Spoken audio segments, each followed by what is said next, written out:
Episode को record करते समय थोड़ा सा डर जरूर लग रहा है। ये डर police, CBI, ED, bulldozer, TUV, FIR, ना वो वाला डर नहीं है, बल्कि उससे भी बड़ा डर है कि कहीं हमारा पूरा का पूरा एपिसोड गलत ना साबित हो जाए। अब देखिए, हमें एक ही चीज तो जिंदा रखती है, आपका भरोसा, कि हम किसी नेता या इंडस्ट्रियलिस्ट की गोदी में नहीं बैठे हैं, फैक्ट्स की गोदी में हम बैठे हैं, और फैक्ट जीवी हैं, इसीलिए हम खुलकर बात करते हैं। लेकिन कुछ चीजें हैं जो फैक्ट से भी आगे हैं, उनसे भी बड़े हैं, जैसे कि Nitish Kumar. Who said facts are facts? जी हां, फैक्ट्स भी नीतीश कुमार को देखकर बोलती हैं। पहले आप अपना मन बना लीजिए, उसके बाद हम डिसाइड करेंगे कि नौकरी रखनी है या फैक्ट्स की नौकरी ही हम छोड़ दें। देखो, इस एपिसोड को रिकॉर्ड करते वक्त यह बात काफी क्लियर है कि बिहार में नीतीश बाबू एक बार फिर से उनके जज्बात, उनके हालात बदल रहे हैं, वो फिसल रहे हैं। वो कांग्रेस आरजेडी इंडिया अलायंस का साथ छोड़कर बीजेपी के एनडीए में फिर से घर वापसी करने वाले हैं। बीजेपी के कार्यकर्ता उत्सव की तैयारी में लगे हैं। बस कुछ सीट्स की बात है, इधर उधर थोड़ा उनको करना है मेजॉरिटी के लिए, वो तोड़ो, खरीदो, ब्लैकमेल करो, मामला सेटल हो जाएगा। You get my point. लेकिन ये कोई साधारण नेता नहीं है जो पार्टी बदल रहे हैं। ये नीतीश कुमार है। गद्दी पर राज करने का, सत्ता पाने का, पार्टी बदलने का गाइडबुक इन्होंने लिखा है, नियम कानून इन्होंने बनाए हैं। पॉलिटिकल सर्वाइवल के आरडी शर्मा नीतीश कुमार हैं। लेकिन हो सकता है कि ये एपिसोड बनाने के 2 घंटे के अंदर अंदर खबर ये भी आ जाए कि कुछ मिसअंडरस्टैंडिंग हो गई थी कांग्रेस के साथ। नीतीश बाबू कहीं नहीं जा रहे हैं, उनकी मांगे पूरी कर दी गई हैं, वो इंडिया अलायंस के नए कन्वीनर हैं। इस सज्जन को क्या तकलीफ है भाई? लेकिन इसमें कोई चिंता करने की बात नहीं है, क्योंकि अगर ऐसा कुछ हो भी जाए, ऐसा बीजेपी के साथ कोई अनर्थ हो भी जाए, उससे यह फैक्ट बदलता नहीं है कि ऑपोजिशन इंडिया अलायंस की अर्थी अब उठने वाली है। वेस्ट बंगाल में ममता ने मोय मोय कर दिया है, पंजाब में आप ने अलविदा कह दिया है, केरला में लेफ्ट और कांग्रेस का अलायंस होने से तो रहा, यूपी में अखिलेश कभी खुशी कभी गम चल रहा है, और एलाइस के साथ नामकरण तो बहुत धूमधाम से हुआ था। सीट शेयरिंग वो हुई नहीं, कन्वीनर बना नहीं, मैनिफेस्टो लिखा नहीं गया, नैरेटिव रचा नहीं गया, इलेक्शंस के कुछ ही हफ्ते रह गए हैं और कांग्रेस का सारा ध्यान अभी राहुल बाबा के यात्रा पर लगा हुआ है।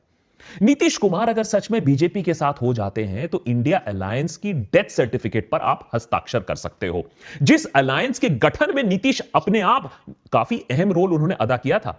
और इसके लिए कांग्रेस आला कमान उतनी ही जिम्मेदार है जितनी नीतीश जैसे अलायंस पार्टनर्स, क्योंकि नीतीश कुमार को आप लोभी, लालची, भूखा, ऑपर्चुनिस्ट, बैकस्टैबर कुछ भी कह लो, फैक्ट तब भी यही है कि उन्हें इस बात का साफ अंदाजा है कि हवा किस तरफ बह रही है, किसका सहारा लेना है सत्ता में बने रहने के लिए।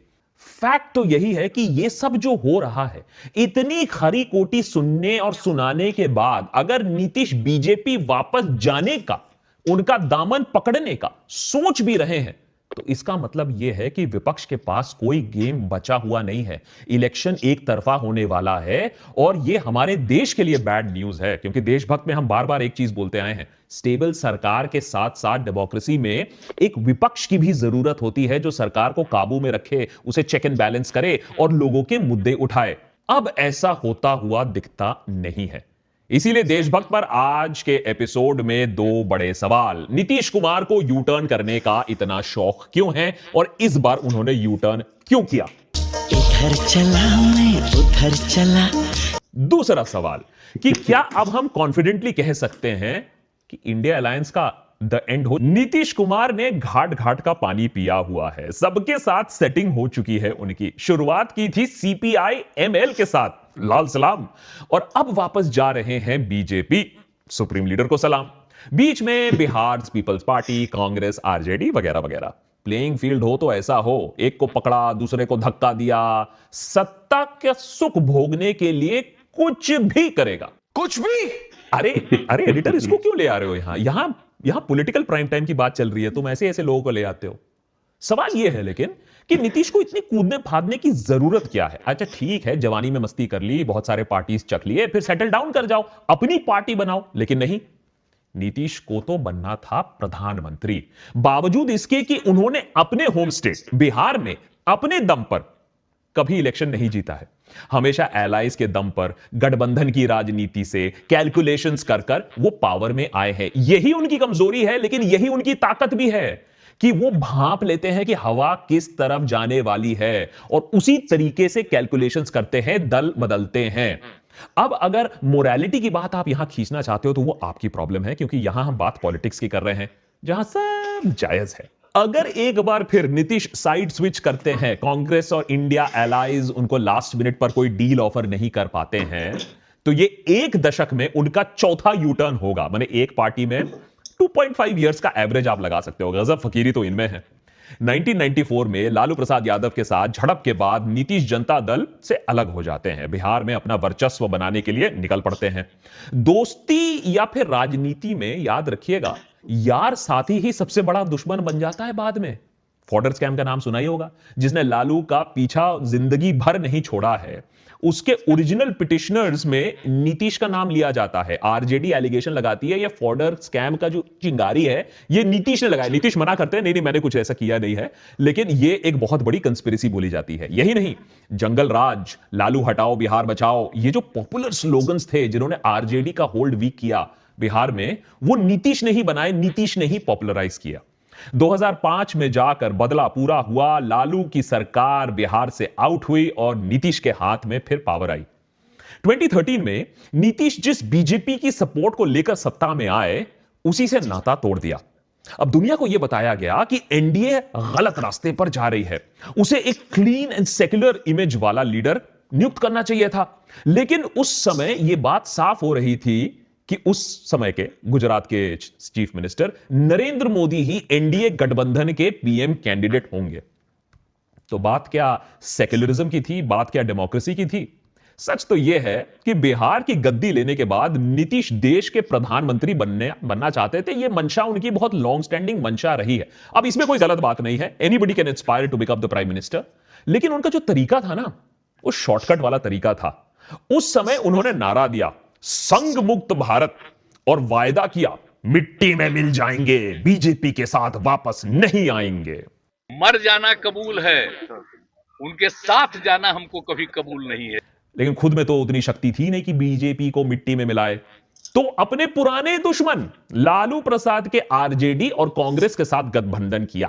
कांग्रेस के साथ और आरजेडी के साथ इलेक्शन लड़ा, जीता भी, बन गए सीएम। 2 साल गाड़ी चली, लेकिन देश में हवा बदल रही थी। यह बात नीतीश को समझ में आई और आरजेडी के deputy chief minister Tejashwi Yadav पर करप्शन एलिगेशंस लगने लगे। उन्हें समझ में आ गया कि भैया एंटी इनकम्बेंसी फैक्टर भी मुझे हिट करने वाला है। नीतीश ने कहा कि अच्छा भाई अब मैं चलता हूं, और वापस बीजेपी के पास चले गए। फिर से सीएम भी बन गए। बीजेपी मिट्टी में तो नहीं मिली, नीतीश एनडीए में मिल गए फिर 2 साल सरकार चलती है।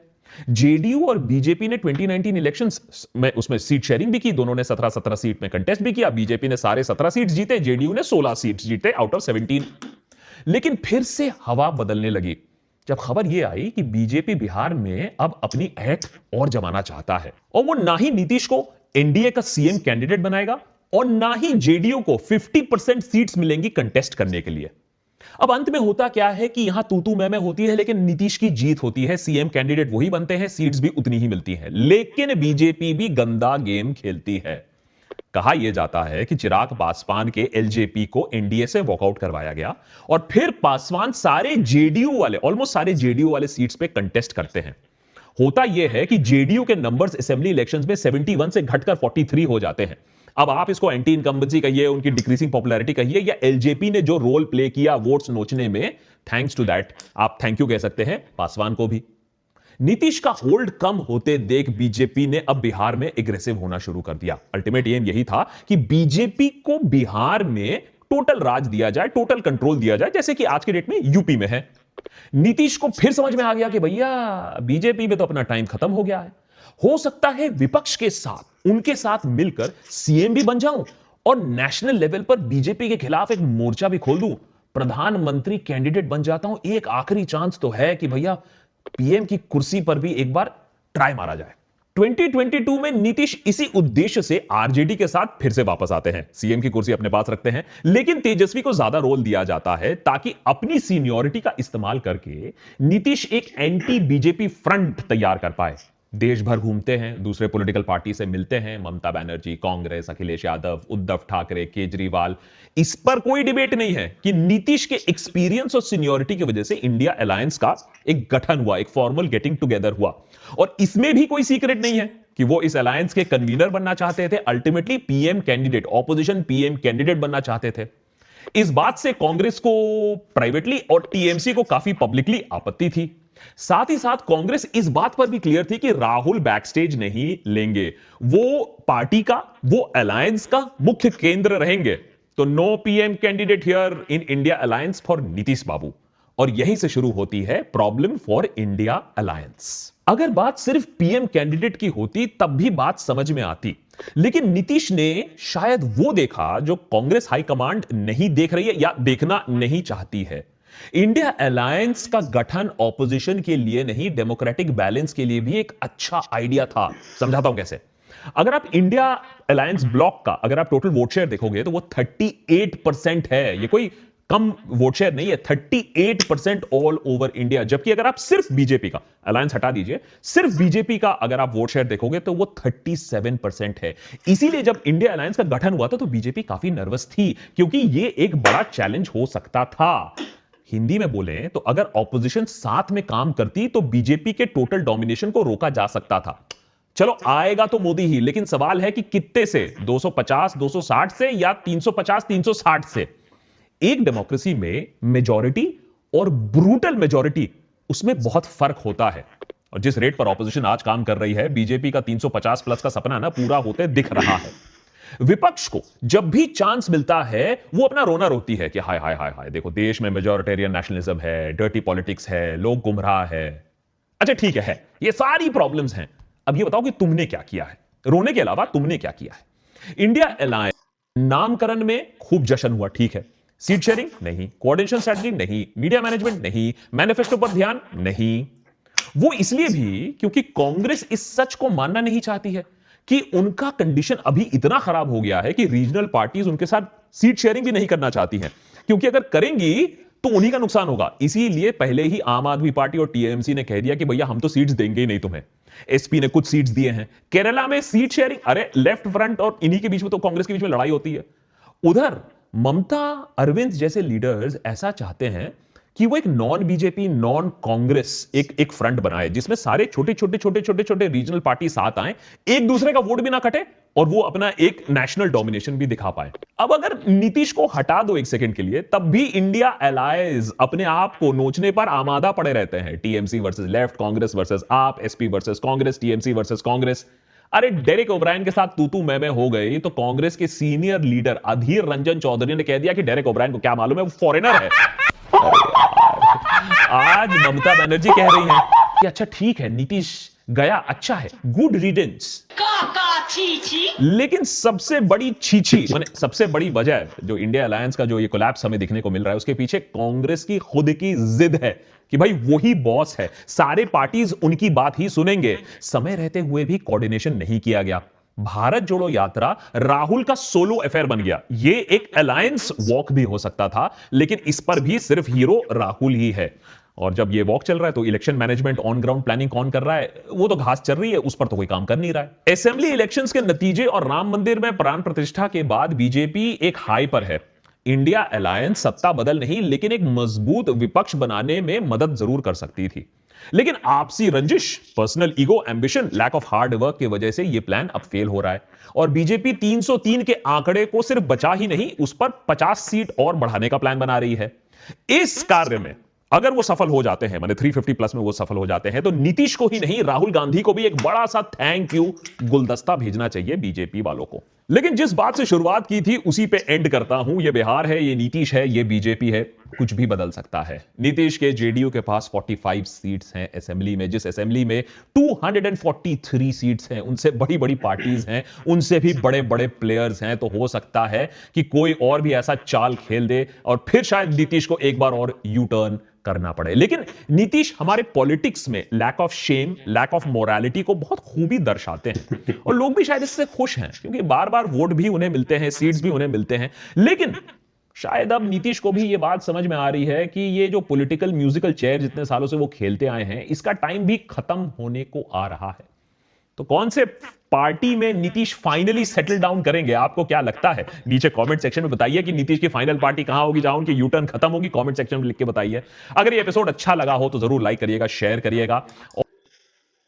हाँ, तो दोस्तों ये वीडियो बना है मिस्टर यू टर्न पे, जिनका नाम तुम पलटू राम भी कह सकते हो। इनका इस देश की पॉलिटिक्स में काफी पुराना इतिहास रहा है। जैसे देशभक्त ने बताया कि इनके अलग अलग पार्टी से रिश्ते बने हुए हैं। ये किसी कभी भी एक पार्टी में एक पार्टी के साथ रहकर उसके साथ अपना पूरा चुनाव देखना या फिर आगे लेकर चलना ये नहीं चाहते हैं। जिस तरह से इन्होंने चुनाव भी लड़ा था, ये चुनाव इन्होंने लड़ा था पहले आरएलडी के साथ, उसके बाद इन्होंने सरकार बनाई बीजेपी के साथ, फिर उसको ठुकरा दिया, फिर से जा मिले आरजेडी के साथ। तो इनका नीतीश कुमार जी का जो है, बस ये अपने आप को सत्ता में कैसे रख सकते हैं, ये उन चीजों पे ज्यादा फोकस करते हैं। लेकिन ये भी बड़ा सा इंटरेस्टिंग सा फैक्ट्स है जानने के लिए कि 243 सीट्स इनकी लोकसभा में है और उसमें बस 43 सीट्स इनके पास है, फिर भी ये चीफ मिनिस्टर बने हुए हैं। कोई पार्टी इन्हें चीफ मिनिस्टर पोजीशन से हटा नहीं सकती। मतलब इनका जो पॉलिटिकल ब्रेन है, पॉलिटिकल स्ट्रेटजी है, वो काफी अच्छी है, तो उसकी तो तारीफ करनी पड़ेगी।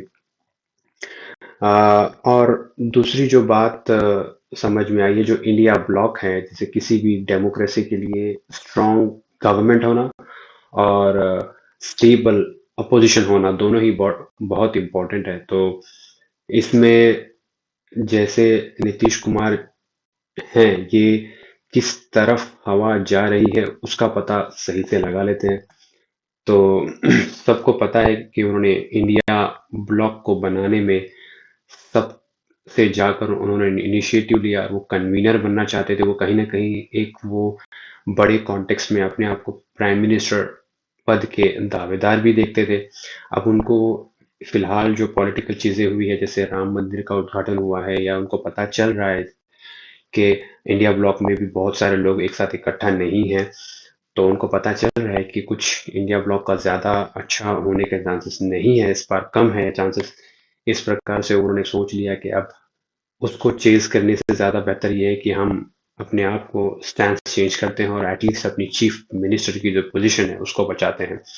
तो फिर से मिस्टर पलटू राम पलट कर बीजेपी में आ गए हैं।